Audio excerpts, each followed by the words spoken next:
grade 8 students, welcome to our new video, and in this video we are going to see the chapter that is reproduction in animals. How the reproduction takes place, which are the reproductive organs. So please open your textbooks. So let us learn modes of reproduction.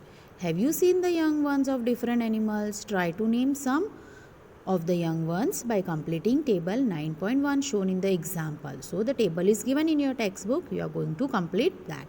You must have seen the young ones of various animals being born. Can you tell how chicks and caterpillars are born? How are kittens and puppies born? Do you think that these young ones looked the same before they were born as they do now? So let us find out. Sexual reproduction. Try to recall reproduction in plants which you studied in class 7th. You will remember that plants that reproduce sexually have male and female reproductive parts. Can you name these parts? In animals also, males and females have different reproductive parts or organs. So even in plants and males, okay, in animals there are female and male different reproductive parts. Like plants, the reproductive parts in animal also produce gamete that fuse to form a zygote. So this reproductive part, what does they produce? Gametes and form zygote. It is the zygote which develops into a new individual. This type of reproduction beginning from the fusion of male and female gametes is called sexual reproduction. Let us find out the reproductive parts. So can you see, okay, in humans and study the processes of reproduction in them. So here is the male reproductive organ. The male reproductive organ include a pair of testes, 2 sperm ducts and a penis. The testes produce the male gametes called sperm. So what does this testes produce? Male gametes, which is known as sperm.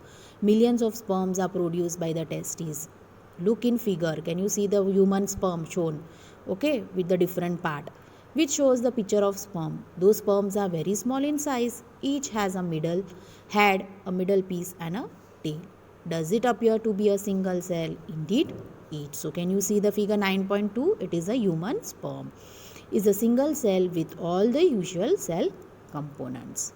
Then this is the male reproductive organ, and now next, that is female reproductive organ. The female reproductive organs are a pair of ovaries, oviducts and the uterus. The ovary produces. Can you see the female reproductive organ? Okay, oviduct, ovary and uterus. The ovary produce female gametes called ova, which are the eggs. In human beings, a single matured cell is released into the oviduct by one of the ovaries every month. Uterus is the part where development of a baby takes place. Like the sperm and egg is also a single cell. So this uterus is a part where the development of full growth of baby takes place. Can you see the U1 ovum, nucleus? Okay. Now next part, that is fertilization. The first step in the process of reproduction is the fusion of a sperm and a ovum. When sperms come in contact with an egg, one of the sperms may fuse with the egg. So when the sperms come in contact with the egg, okay, it fuses with the egg, and such fusion is called as fertilization.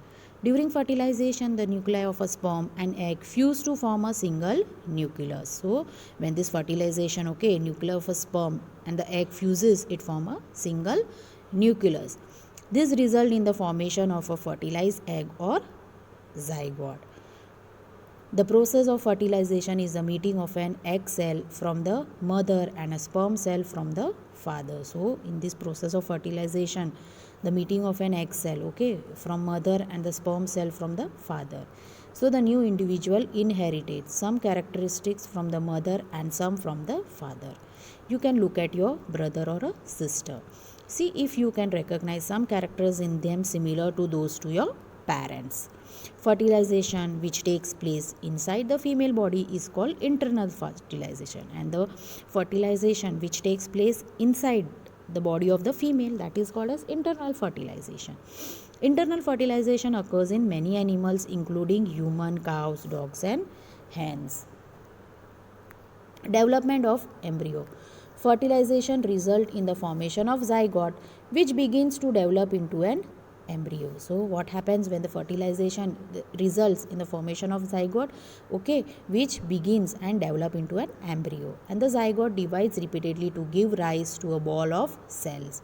The cells then begin to form groups that develop into different tissues and organs of the body, and this developing structure that is termed as embryo. The embryo gets embedded in the wall of the uterus for further development, and the embryo continues to develop in the uterus. It gradually develops body parts such as hands, legs, head, eyes. So the legs, head, eyes, ears, etc. And the stage of embryo in which all the body parts can be identified is called a fetus. When the development of the fetus is complete, the mother gives birth to the baby. So like this the birth takes place, okay, birth of a child takes place. Then the internal fertilization takes place in hands. After the fertilization, the zygote divides repeatedly and travels down the oviduct. As it travels down, many protective layers are formed around it. So when it starts traveling down, the protective layer are formed, and the hard shell that you see is the hen's egg is one such protective layer. After hard shell is formed around the developing embryo, the hen finally lays the eggs, and the embryo takes about 3 weeks to develop into a chick. You must have seen the hen sitting on the eggs to provide sufficient warmth. Okay, so did you know that development of the chick takes place inside the eggshell during this period? And after chick is completely developed, it bursts and opens the eggshell. Okay, and animals, in some animals there is external fertilization. Okay, development of embryo takes place outside the female body. So in some animals what happens, the external fertilization takes place, it takes place outside the female body. The embryo continue to grow within their eggs covering. After the embryo develop and the eggs hatch, okay, you must have seen these numerous tadpoles swimming in ponds and streams such as frogs, you know, that small, that is called as tadpoles. Then the viviparous and oviparous animal. What are viviparous animals? Okay, we have learned that some animals give birth to young ones while some animals lays eggs which later develop into young ones. The animals which give birth to the young ones are called viviparous animals, okay, and those which lays eggs that are called as oviparous animals. Then young ones to adults. Can you see the life cycle of frogs is shown below, okay. The new individuals which are born on hatch from the eggs continue to grow till they become adults, and in some animals the young ones may look very different from the adults. Recall the life cycle of the silkworm. Example, egg, larva or caterpillar, pupa and adult. You studied in class 7. Frog is another such example. Observe the different stages of frog starting from the egg to the adult stage. We find that there are 3 distinct stages, that is egg, tadpole, that is larva, and the adult. Don't the tadpoles look so different from the adults? Can you imagine that these tadpoles would someday become frog?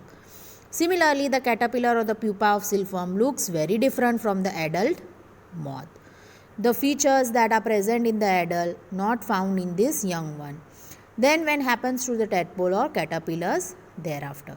You must have seen a beautiful moon emerging out of the cocoon. In the case tadpole, they transfer into adults capable of jumping and swimming, and the transformation of larva into an adult through drastic change is called as metamorphosis. Okay, so can you see the life cycle of the frog this way? The eggs, then the tadpole, then the late tadpole, and finally the adult frog. Then the asexual reproduction in some similar animals, but one about very small animals like hydra are microscopic organisms like amoeba. In each hydra, there may be one or more bulges. These bulges are the development new individual and they are called buds. So when the hydra, okay, it bulges out and this gives to a new individual and it is called as bud. The presence of buds is yeast. In hydra, 2 the new individual develop as outgrowth from a single parent. This type of reproduction in which only single parent is involved is called asexual reproduction. So only when single parent involvement is there, that is called as asexual reproduction. Since new individual develop from the birds in Hydra, this type of asexual reproduction is called budding. Another method of asexual reproduction is observed in the microscopic organism amoeba. Let us see how this happens. You have already learned about the structure of amoeba. You will recall that amoeba is a single cell organism. It begins the process of reproduction by the division of the nucleus into two nuclei. So can you see the nucleus? Okay. It begins the process of reproduction by the division of its nucleus into two nuclei. This is followed by division of its body into two. So can you see this, how binary fission in amoeba takes place?